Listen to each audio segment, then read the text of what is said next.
بسم اللہ الرحمن الرحیم، بسم اللہ والصلاۃ والسلام علی رسول اللہ۔ کیا آپ جانتے ہیں روزے کی حکمتیں اور فوائد کیا ہیں؟ آج ہم مذہب اور سائنس کی روشنی میں روزے کے فوائد کے بارے میں جانیں گے۔ رمضان المبارک کا مہینہ اسلامی کیلنڈر کا 9واں مہینہ ہے۔ رمضان کے سال کو باقی مہینوں میں وہی اہمیت حاصل ہے جو کہ جمعہ کے دن کو باقی دنوں پر اہمیت حاصل ہے۔ اب دیکھیں، جو روزہ ہے نا، یہ اسلام کے بنیادی 5 ارکان میں سے ایک ہے: کلمہ، نماز، روزہ، حج اور زکوٰۃ۔ اب روزے کے بہت زیادہ فائدے ہیں۔ جو بھی شریعت کے جتنے بھی احکامات ہیں، ان کا مقصد انسانوں کو فائدہ پہنچانا ہے۔ اسی طرح رمضان المبارک میں بھی، ان روزوں میں بھی اللہ تعالیٰ نے بہت ساری حکمتیں رکھی ہیں، اور ان کی جو حکمتیں ہیں نا، اور اس کے جو فوائد ہیں، وہ آخرت میں تو حاصل ہو گئی ہوگے، اور دنیا میں بھی روزے رکھنے کے بڑے فائدے ہیں۔ تو ہم دیکھتے ہیں مذہب اور سائنس کی روشنی میں کہ روزے رکھنے کے کیا کیا فوائد ہیں۔ مجاہدہ نفس اور انسانی کردار پر اثرات۔ روزہ کے انسانی کردار پر بہت اہم اثرات مرتب ہوتے ہیں۔ ماہرین نفسیات کے مطابق 3 خواہشات انسان میں سب سے شدید ہوتی ہیں: بھوک، پیاس اور جنسی خواہش۔ اگر انسان ان پر قابو پانا سیکھ لے تو دیگر خواہشات پر آسانی سے قابو پا سکتا ہے۔ روزے کے دوران انہی 3 خواہشات پر کنٹرول کرنا سکھایا جاتا ہے۔ رمضان المبارک کے روزے انسان کو مجاہدہ نفس کی مکمل ٹریننگ دیتے ہیں۔ یہی وجہ ہے کہ کئی گناہوں کی زندگی گزارنے والے انسان رمضان کے مہینے کی ٹریننگ کی وجہ سے اپنے اندر نیک جذبہ اور قوت ارادی پیدا کرنے میں کامیاب ہو جاتے ہیں، جس کی وجہ سے وہ اپنی باقی زندگی گناہوں سے تائب ہو کر گزارتے ہیں۔ عالم اسلام کے ایک نامور ماہر نفسیات ہیں، ڈاکٹر مالک بدری۔ انہوں نے ایک تحقیق کی۔ سوڈان میں شراب خانے میں نشے میں ملوث لوگوں پر انہوں نے تحقیق کی، اور وہ 1978 میں ورلڈ ہیلتھ آرگنائزیشن کی پہلی میٹنگ جو جینوا میں ہوئی تھی، اس کا عنوان تھا promotion and development of traditional. تو انہوں نے اس تحقیق میں بتایا، بلکہ انہوں نے دریافت کیا کہ تمام شرابی لوگوں نے رمضان کے مہینے میں شراب پینے کی عادت میں مکمل کنٹرول کر لیا تھا۔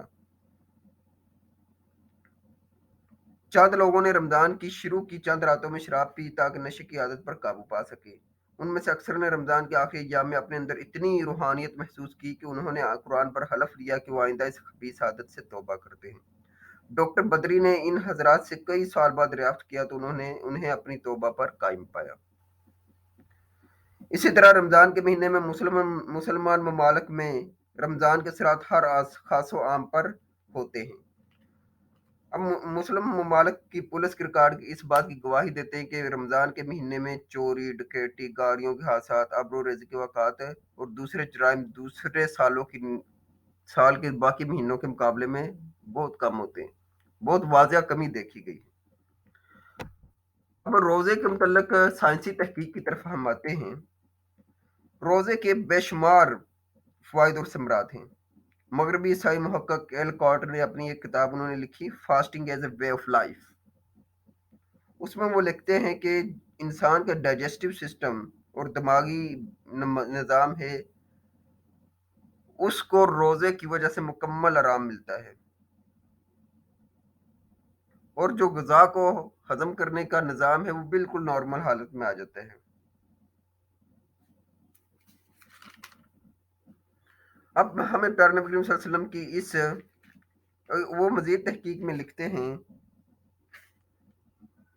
کہ روزے کے عمل سے خون بھی صاف ہو جاتا ہے، اور انسان کی جلد پر ایک طرح کی تازگی اور چمک آ جاتی ہے۔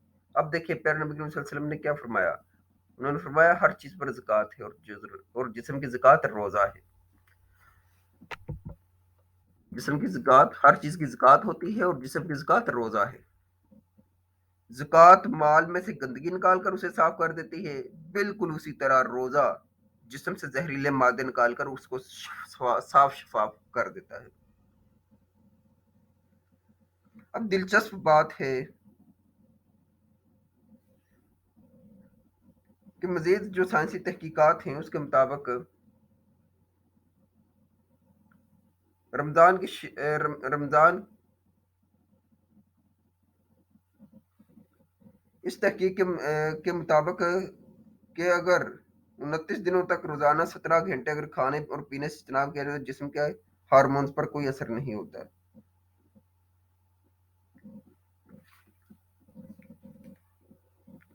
اب دیکھیے روزے کا ایک سب سے بڑا اہم فائدہ ہے کہ انسان کا امیون سسٹم بہت مضبوط ہو جاتا ہے۔ تقریباً 10 سال قبل ایک تحقیق شائع ہوئی تھی جس میں یہ بتایا گیا تھا کہ افریقہ کے قحط زدہ لوگوں کو ملیریا اور ٹی بی کی بیماری ان کھاتے پیتے افریقی اور مہاجر کیمپوں میں مقیم ہوتے مقابلے میں بہت کم ہوتی۔ کہتے ہیں ان لوگوں کے جسم کا امیون سسٹم بہت مضبوط ہو گیا تھا۔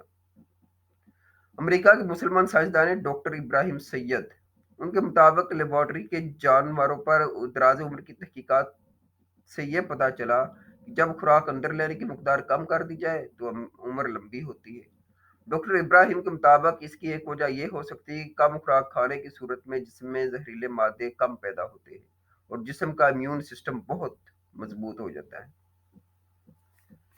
اسی سلسلے میں ایک تحقیق سعودی عرب کے رسالے اہلم و سہلا کے فروری 1996 کے شمارے میں چھپی، جو کہ امریکہ کی سب سے مشہور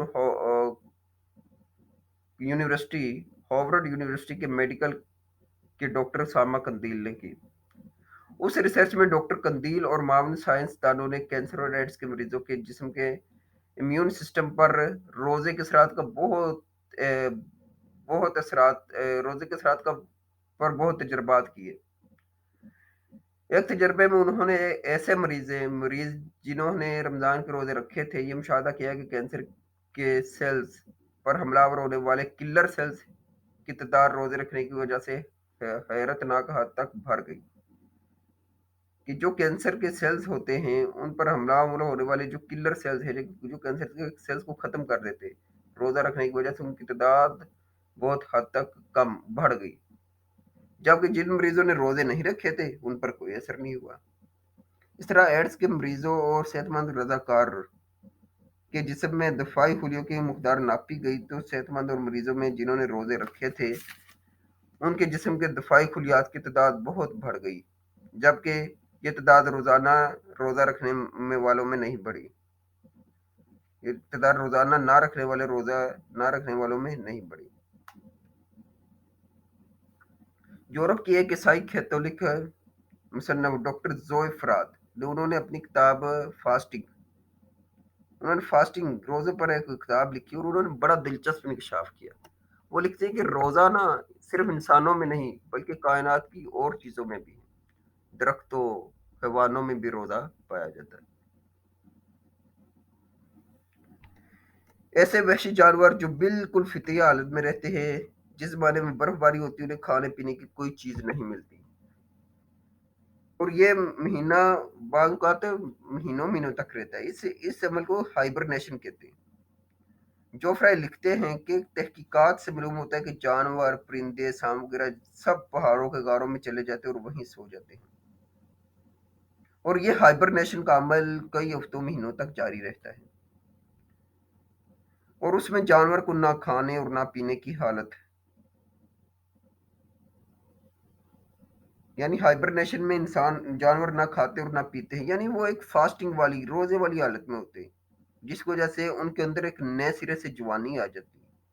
جب سردیوں کا زمانہ ختم ہو جاتا ہے اور باہر کا موسم آنے لگتا ہے تو ایسے پرندے ان غاروں میں ہوتے ہیں اور ان کے پر جھڑ جاتے ہیں اور نئے پر نکل آتے ہیں۔ اسی طرح سام کے متعلق جو فرائی لکھتے ہیں کہ اس کی چھلی چھڑ جاتی ہے اور اس کو ایک نئی کھال یا چمڑا ملتا ہے جو چمک میں پہلے سے بہتر ہوتا ہے۔ اس زمانے میں روزہ رکھے ہوئے جانوروں میں پہلے سے زیادہ قوت اور پہلے سے زیادہ جوانی آ جاتی ہے۔ اسی طرح برف باری کے زمانے میں درختوں کے سارے پتے جھڑ جاتے ہیں۔ جب برف باری کا زمانہ ہوتا ہے، سردی ہوتی ہے، تو ایک خزاں کا جو آٹم سیزن ہوتا ہے تو اس میں کیا ہوتا ہے، درختوں کے پتے جھڑ جاتے ہیں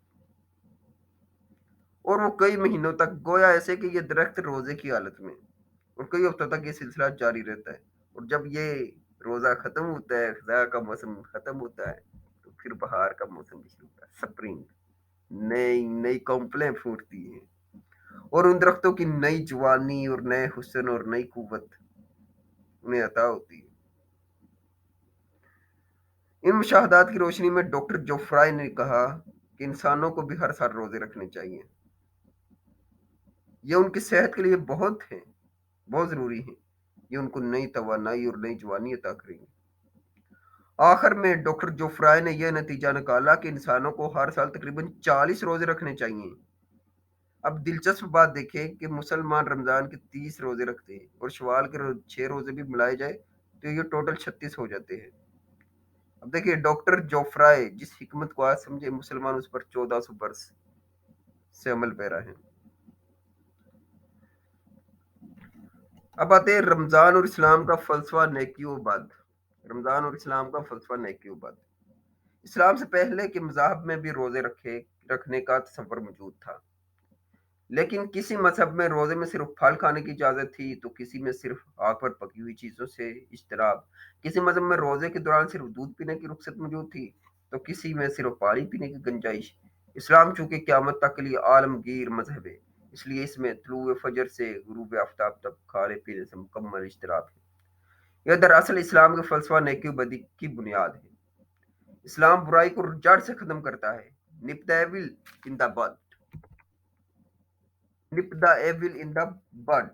دوسرے رمضان میں روزے کے دوران کچھ نہ کچھ کھانے پینے کی اجازت تھی یا بعد کے لیڈروں نے اجازت گھڑ لی تھی، اس لیے رمضان میں رفتہ رفتہ روزوں کی اہمیت ختم ہوتی گئی. بالکل اسی طرح کے عیسائیت اور یہودیت میں موسیقی، شراب نوشی، جوا وغیرہ کے متعلق برائی کو جڑ سے ختم کرنے والے احکامات موجود نہ تھے تو آہستہ آہستہ شراب نوشی ان میں عام ہوئی. موسیقی اور ناچ گانا جو ان کے چرچوں میں عام ہونے لگا. اب دیکھیے اسلام میں نیکی اور بدی کے احکامات ہیں نا، روزے کا راز یہ ہے کہ یہ نیکی اور بدی کے متعلق احکامات کی وجہ سے گناہ والے کام کسی چور دروازے سے بھی داخل نہ ہو سکے. اب دیکھیے اسلامی روزوں میں صبح سے شام تک مکمل کھانے پہ سے اجتناب کیا جائے، اور اس روزے کو اسلام جو ہے اس میں روزہ ایک بڑی سنجیدہ عبادت ہے. اسلام نے بتا دیا جو چیز زیادہ مقدار میں حرام ہے وہ تھوڑی مقدار میں بھی حرام ہے. شراب کا جام بھی حرام اور ایک گھونٹ بھی زرا کے قریب بھی جانے سے منع کر دیا گیا. اس طرح روزے کی حالت میں پانی کا ایک گلاس پینے سے بھی روزہ ٹوٹ جاتا ہے اور ایک گھونٹ پینے سے بھی. اب ہم آتے ہیں قرآن اور رمضان کی مناسبت. اللہ تعالیٰ نے انسان کو بنایا ہے نا، انسان روح اور جسم کا بڑا حسین امتزاج ہے. امریکی ماہر نفسیات ابراہیم میسلو نے انسان کی فطری خواہشات اور ضروریات پر تحقیق کی جو کہ میسلو کا اہرام کہلاتی. اس تحقیق کے مطابق تمام انسانوں کی سب سے بنیادی ضرورت غذا ہے. غذا، پانی اور سر چھپانے کی جگہ، جسے ہم یہ کہہ سکتے کہ روٹی، کپڑا اور مکان، کہ انسان کی 3 چیزیں ہیں. انسان کی بنیادی 3 چیزیں ہیں، روٹی، کپڑا اور مکان. لیکن وہ ایک بڑی اہم چیز کو بیان کرنا بھول گئے. ان کا جو نظریہ ہے نا وہ نصف حقیقت ہے. وہ ایک بنیادی ضرورت یعنی جذبہ عبودیت کو سرے سے انہوں نے شامل نہیں کیا. انسان انسان کے اندر روح بھی ہے. جس طرح جسم کو کھانے پینے کی ضرورت ہوتی ہے اس طرح روح کو بھی.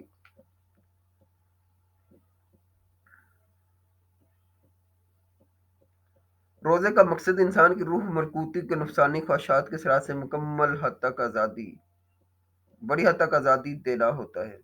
انسان کی تمام زندگی اس کے روحانی وجود اور مادی وجود کے درمیان کشمکش جاری رہتی ہے اور اکثر جیت مادی وجود کی ہوتی ہے. اور کافی عرصہ تک اس تصادم میں مادی وجود انسان کے روحانی وجود پر مسلسل غالب ہوتا رہے تو روح پر بے ہوشی کی کیفیت طاری ہو جاتی ہے. یہی وہ سٹیج ہوتا ہے جب روح اور جسم کے ساتھ انسانی دل پر مہر لگ جاتی ہے. اللہ تعالیٰ ارشاد فرماتے ہیں، مفہوم ان کے دل ہیں لیکن وہ ان سے سوچتے نہیں. اب رمضان کا جو مہینہ ہے یہ دراصل روح ہے انسانی کو غذائیت بہم پہنچانے کا مہینہ ہے.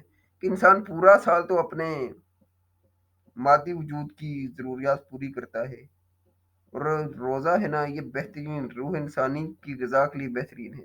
انسان کا جسمانی وجود اس کا مٹی سے بنا ہے. ارشاد باری تعالیٰ ہے کہ ہم نے ہی زمین میں تمہیں بنایا اور اسی میں پھر تمہیں لوٹائیں گے. اور اسی سے تمہیں دوبارہ نکالیں گے۔ اس لیے انسان کی حیوانی وجود کی غذا اس دنیا سے حاصل ہوتی ہے، اس کے برعکس انسان کے روحانی وجود کا منبع دوسری دنیا ہے۔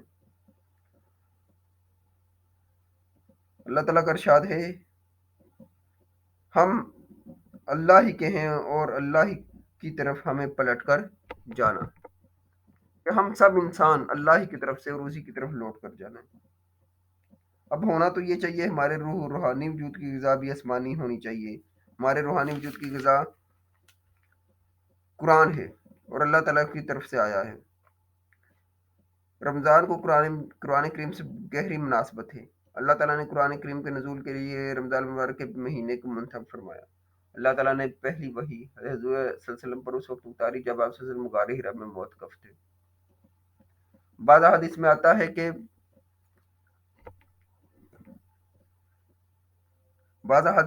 رمضان مبارک میں حضرت جبرائیل علیہ السلام ہر شب حضور صلی اللہ علیہ وسلم کے ساتھ قرآن کریم کا مذاکرہ کرنے کے لیے تشریف لاتے ہیں۔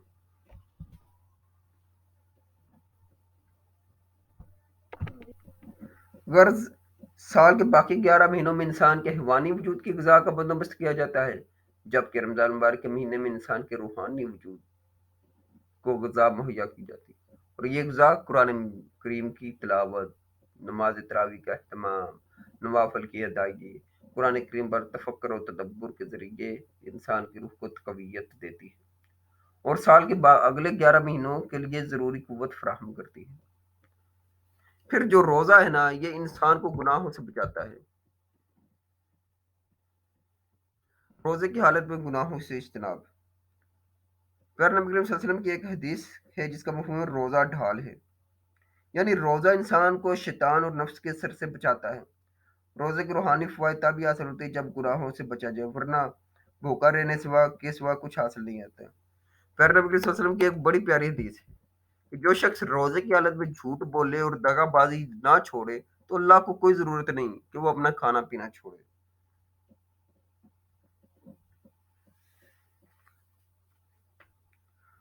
اور روزے کی حالت میں بازار کے غیر ضروری چکر لگانا بھی مناسب نہیں ہے۔ اس مبارکہ کا مفہوم ہے کہ اللہ کی نگاہ میں سب سے پسندیدہ جگہ مساجد ہیں اور سب سے بری جگہ بازار ہیں۔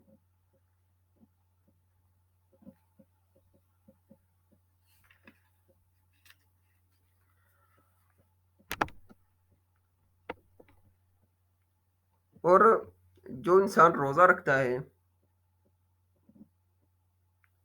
اور روزے کی حالت میں انسان بھوک پیاس تو برداشت کرنی پڑتی ہے، انسان کو چاہیے کہ روزے کی حالت میں جھوٹ بھی نہ بولے اور دغا بازی وغیرہ سے بچا رہے۔ اور حضرت عمر فاروق رضی اللہ تعالیٰ عنہ، ان کا قول ہے کہ لوگوں کا ذکر مت کرو کہ اس میں بیماری، اور اللہ کا ذکر کرو کہ اس میں شفا ہے۔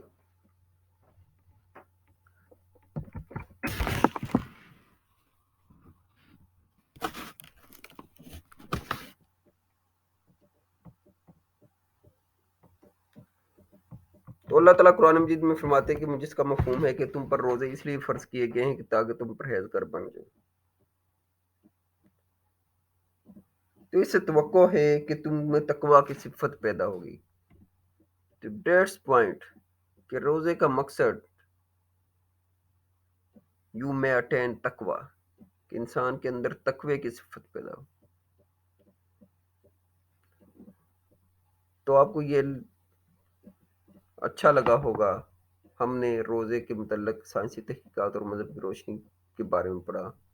تو اپنا خیال رکھیے گا، چینل کو سبسکرائب کیجیے گا اور اس ویڈیو کو ضرور شیئر کیجیے گا۔ اللہ حافظ۔